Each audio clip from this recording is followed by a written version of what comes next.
Hello guys, and welcome to another day with Zamalata. My name is Serge, and in today's video we're going to be replacing the front brakes on this 2005 to 2010 Chrysler 300. So if you want to see how it's done, please join me. Let's get this started. So the very first thing you want to do is apply your parking brake. So in this case you just gotta press this in. So that's already has been applied. It's also a good idea to check your wheels, but since I'm going to be doing just the front end, the car really shouldn't go anywhere. So now it's time for me to lift up the car and start. So what I'm going to be doing right now is lifting up the vehicle.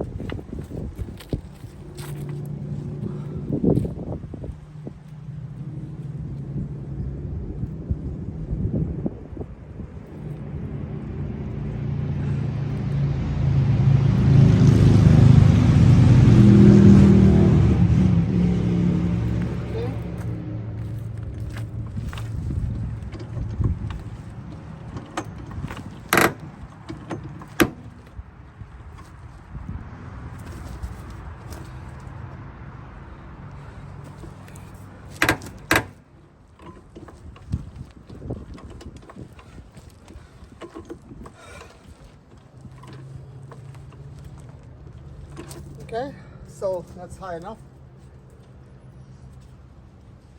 So what I'll do is like I want to shake the wheel. This wheel does have some play in it.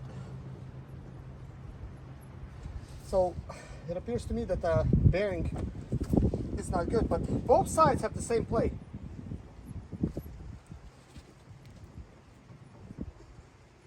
Yeah, unfortunately. Just observing my shock because my struts and shocks, they do need to replace. I did order new ones. They're making noise as well.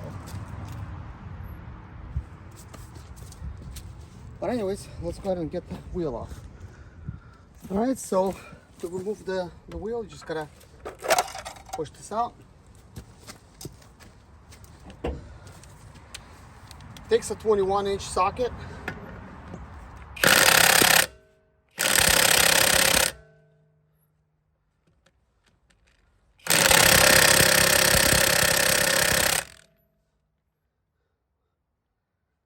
Wow, okay, interesting. I just recently put these things on. I mean, I did tighten them up pretty good. And this is 1,500 foot-pound breakaway strength, and this is a Icon socket. So I'm wondering why it's struggling. See if I put on number 3.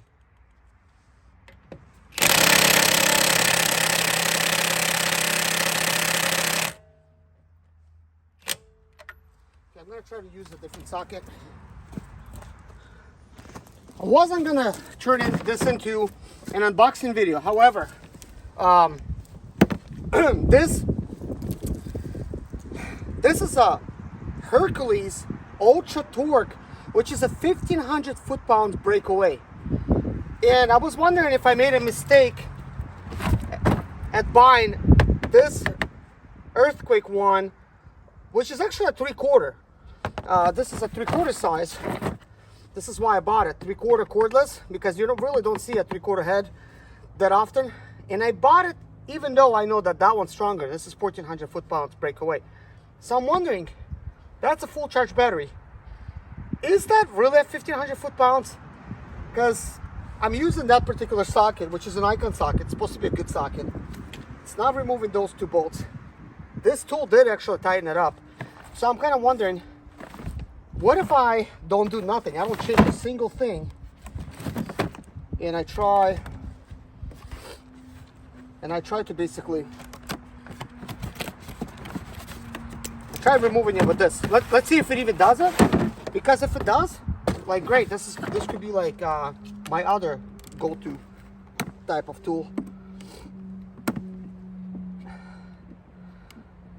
By the way, Harper Tools they're discontinuing this brand. This is why I bought it. Like, I'm thinking, well, if they're discontinuing it, I want to make sure that I have it.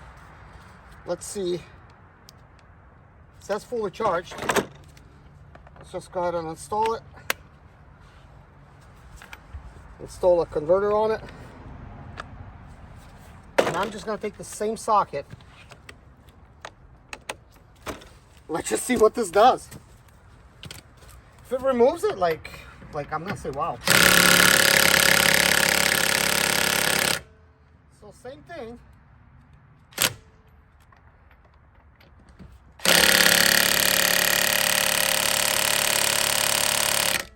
I guess gosh, I got those bolts tight. I mean, I tightened it with the Ultra. Okay. So let's try this. So I'm gonna try another icon socket with an extension. Sometimes this big of an extension works against it.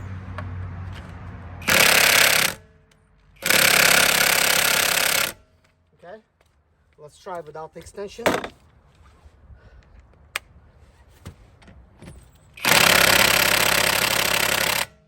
That's on a 3, so now I'm going to put on a little circle so it automatically should apply what we need.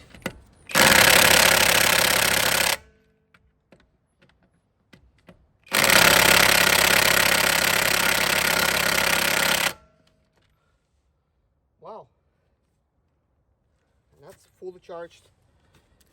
Interesting. Very interesting. I guess another option that I have is just trying a whole different socket, because what if the socket shaking a little bit? So maybe using an actual black socket.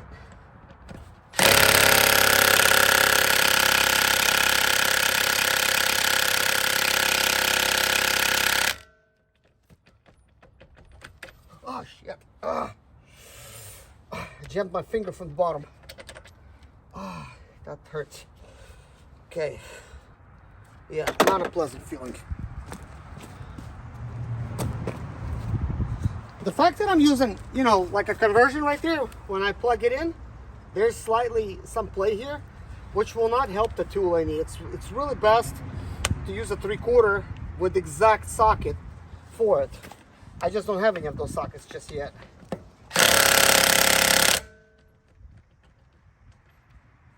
So now, let's see if this helps it.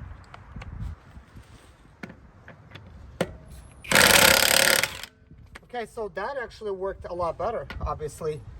With this black socket, there's basically no play.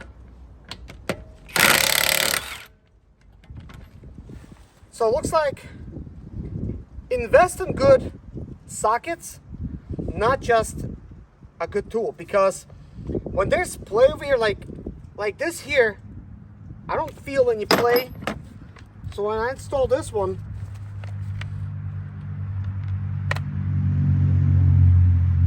you know, this is an icon socket, and that is a Pittsburgh. The black one's a Pittsburgh. There's definitely play in it, and the play reduces the torque. I don't know what it reduces it to, but it does. There's some play in this one, but I guess a lot less play than that one, so does the trick.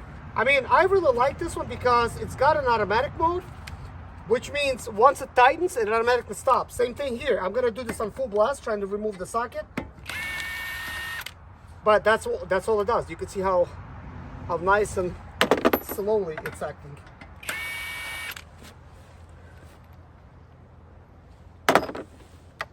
I'm really surprised that I've torqued the lug nuts so hard on a regular car. I usually have done that on a Sprinter, where I torque them down so much with my 1200 foot-pound one. Then I would take it to Walmart or something to get tires done, and they said they can't remove it, you know? So anyways, still got excellent tires on here. I mean, I replaced them about 16,000 miles ago, so yeah, should still be good. Now, I am doing the brakes, and this brake pad is like way down there, like it's worn down so bad. But the good thing, that, did not mess up the rotor yet. It hasn't worn down to the metal. I'm starting to hear like a little faint squeak while I'm driving, as I'm driving, not even applying brakes, and that's because the little metal piece is finally starting to rub. Also, I'm getting some kind of wobbling sounds. I'm gonna try to inspect it a little bit. I'll let you know. So what I'm gonna try to do is further inspect the brakes using my light, just to see what's happening here. So I want to see particularly there's all the bolts here. I'm gonna expect all the rubber gaskets, grommets and whatnot. I do see one bolt that's problematic on my strut tower, which is over here. Also, there's a worn out bushing here on my tie rod. Doesn't appear like it's causing any shakiness here, but I am getting some vibrations and stuff. I believe possibly it's coming from the brake pad. Let me just put that there. I want to see if any of the stuff is rocking.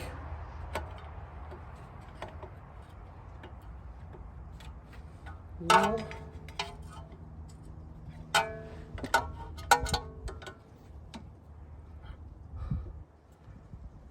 I don't see nothing being loose here. But anyways, gotta do the brake caliper.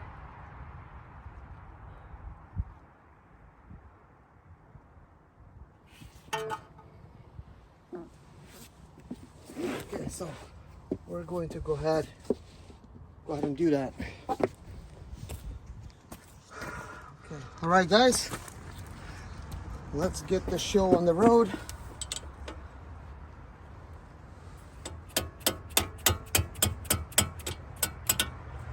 Okay.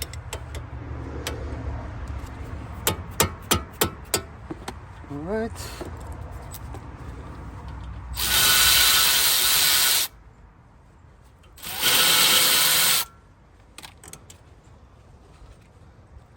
Okay.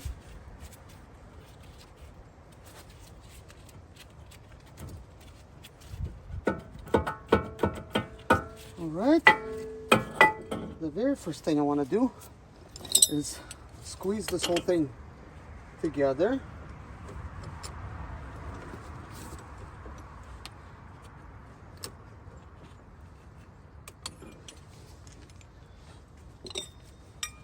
So I have these little extenders. They're not necessary to use, but anyways.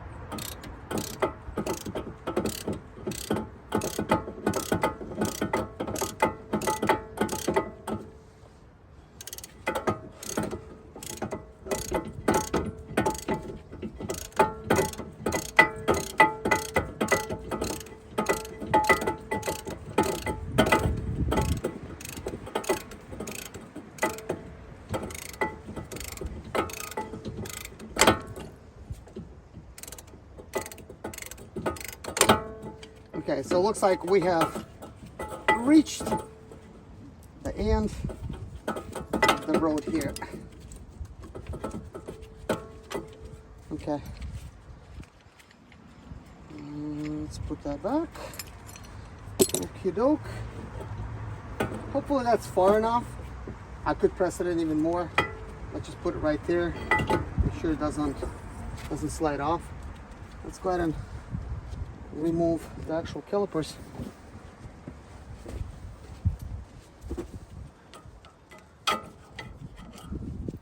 So you could see it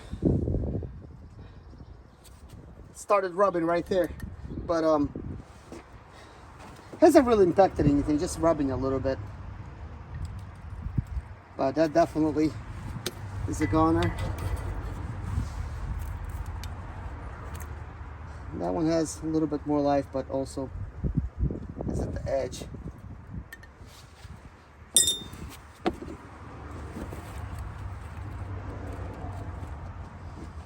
All right, here's a new set.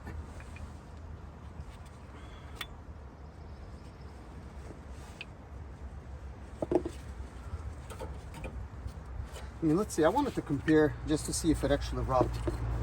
Compare the metal.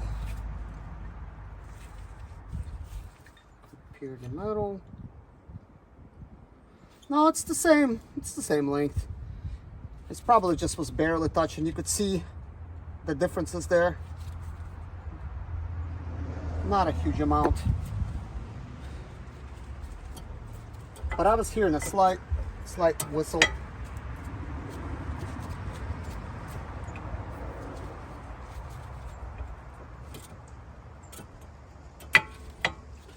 So when it comes to these things, you want to make sure that you work them a little bit so that, you know, they still got some springy action to go back. You could also inspect them, and you can put that silverish metallic grease on them to help them, but they're still good, so no need. By the way, this is the way I always done my brakes ever since I was like 18. I know a lot of you guys go above and beyond. You'll clean up everything with a wire brush and all. That's all good. You know, everybody does things differently.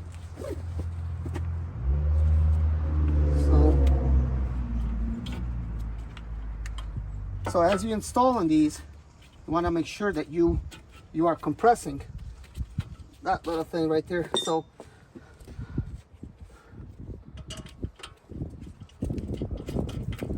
that's good.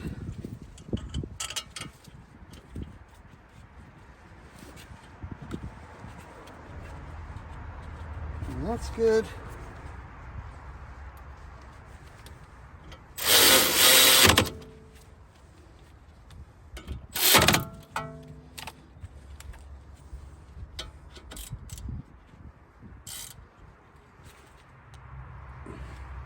Well, that's actually quite tight. You definitely want to make sure that they're tight. So I'm just gonna do this a little bit, because if these bolts ever come loose, well, you could lose them, and also it's gonna cause like a little tapping sound. So at this point, everything is solid. Now this in itself moves a little bit, just like Chrysler's design, because it's not attached with like any bolts or something. So sometimes it can be a little bit misleading as to thinking that your bearing has failed. At this point, I don't really know if it really has failed. Most wheels are locked nice and tight. This one is not. It's got some play in it, and that's because this rotor here has some play in it. So anyways, let's straighten out the wheel and put it back on. Put the tire on. We're actually changing wheels. We're putting rims on it now. So my two rear tires are bad, and if you want to save money, you could order tires in advance, or well, order them from online. If you order them in advance, that's only a plus. But who does that in advance? I didn't do it. So tires finally needed to get replaced. I ordered them, so they're going to be in the next four or 5 days. Well, more like the next 3 days.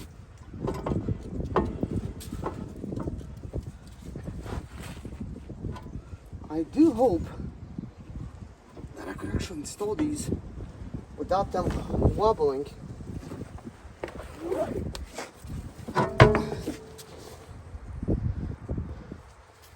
So what I'm going to do, I want to knock this center cap.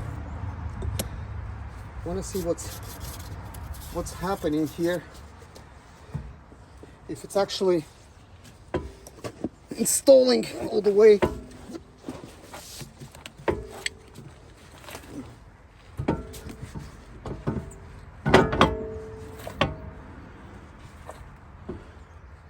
So it is installing. Like it fits nicely around here, that's for sure.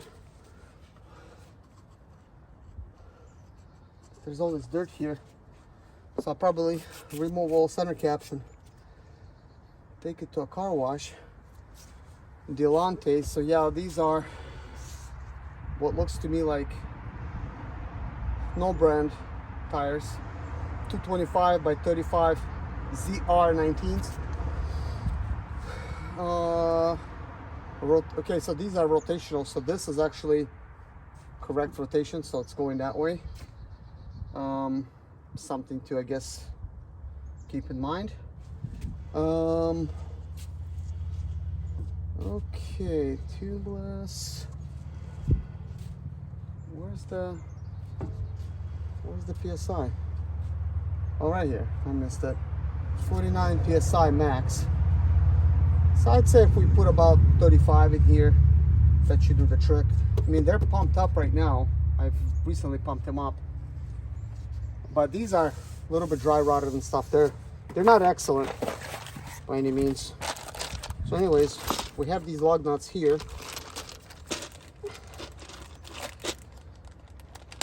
And we do have a special socket. And this socket needs a socket to go on the end.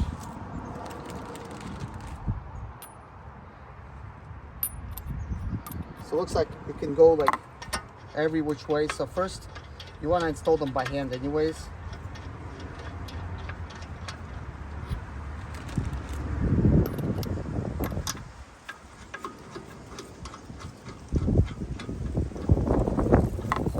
I really need to do the other side very quickly and head over to our car wash right away. I don't know what time car wash closes, but I don't want to be late. We have an extra hour in the day now, so that's good.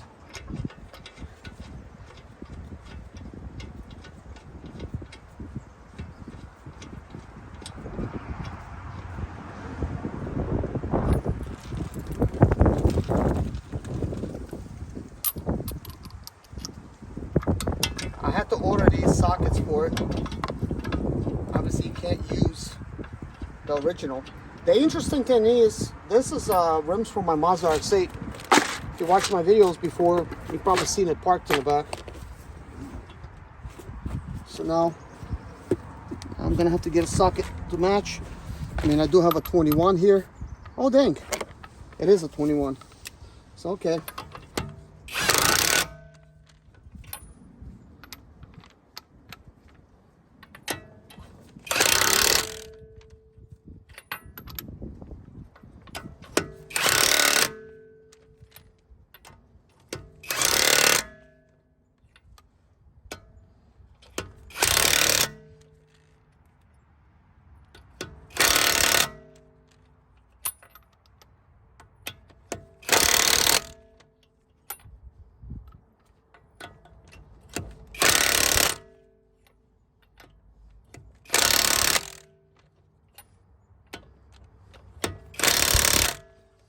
So this stops automatically. I just wanted to make sure we have a nice fit.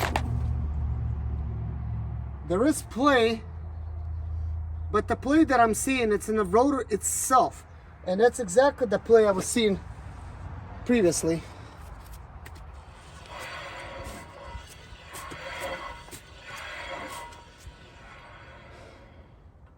So everything should be good now. Time to do the other side. And I'll be also installing these in the rear. I don't see a point in making a video to continue the installation, because at the end of the day, that's all it's getting on that side, and it's just getting two tires in the back of the same type. Just want to make sure, since they're rotational, that I put them exactly where they're supposed to go. In the next video, I'm either going to be replacing the actual tires or the actual bearings on this vehicle, or the actual struts and shocks. At this point, the tires would be next for the rear, because my rear tires, let me show you what they look like. And of course, I'm putting rims on it. So the top here, it's a lot better than what the side is. As you can see, my threads are starting to show. So the tires are going to come in on a Wednesday, and today's a Sunday, so 3 more days. And oh yeah, wow, that side is really showing wire. Wow, the inner portion is worse than the outer. That's really bad. But anyways, this is one of those things. I'm putting lots of miles on it, and then boom, I noticed this. Anyways, thank you guys for watching. Take care of yourself, and I'll see you guys in the next video. Bye.